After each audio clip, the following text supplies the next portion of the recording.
MPSC पुढे ढकलण्यात आली आहे। नगरपंचायत आणि नगर परिषदेच्या मतमोजणीमुळे 21 डिसेंबरला होणारी ही परीक्षा पुढे ढकलली आहे।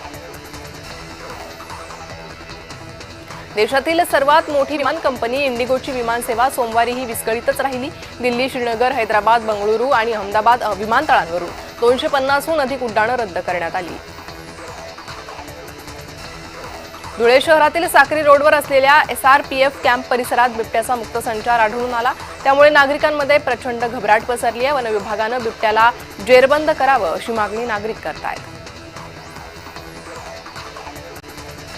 मका पिकाला 2400 रुपये प्रति क्विंटल हमीभाव द्यावा आणि इतर मागण्यांसाठी मेळघाटातील आदिवासी बांधव आणि शेतकऱ्यांनी अमरावती ते नागपूर पदयात्रा काढली। नागपूर अधिवेशनात मुख्यमंत्री फडणवीसांना शेतकरी निवेदन देणार आहेत। नागपूरच्या शासकीय ITIचे नामांतर करण्यात आले। ITIला श्री संत जगनाडे महाराजांचं नाव देण्यात आलंय। मुख्यमंत्र्यांच्या हस्ते नामांतर सोहळा पार पडलाय। साताऱ्यात 117 कोटींच्या CII IT सेंटरला मंजुरी मिळाली आहे। 3000 तरुणांना रोजगारभिमुख प्रशिक्षण मिळणार आहे। मंत्री शिवेंद्रसिंहराजे भोसले यांच्या मागणीनंतर निर्णय घेण्यात आला। मुंबई शहराला पाणी पुरवठा करणाऱ्या तानसा जलवाहिनी बदलण्याचं काम भिवंडी तालुक्यातील गुंदवली या ठिकाणी सुरू आहे। 8 आणि 9 डिसेंबर सकाळी 10 वाजेपर्यंत हे काम चालणार आहे। मुंबईकरांनी पाणी जपून वापरण्याचं आवाहन पालिका प्रशासनानं केलं आहे। झुरळांमुळे पालघरच्या ग्रामीण रुग्णालयात येणारे रुग्ण आणि नातेवाईक त्रस्त झाले। रुग्णालयात झुरळांचा वाढलेला प्रादुर्भाव रुग्ण आणि नातेवाईकांसाठी डोकेदुखी ठरतोय।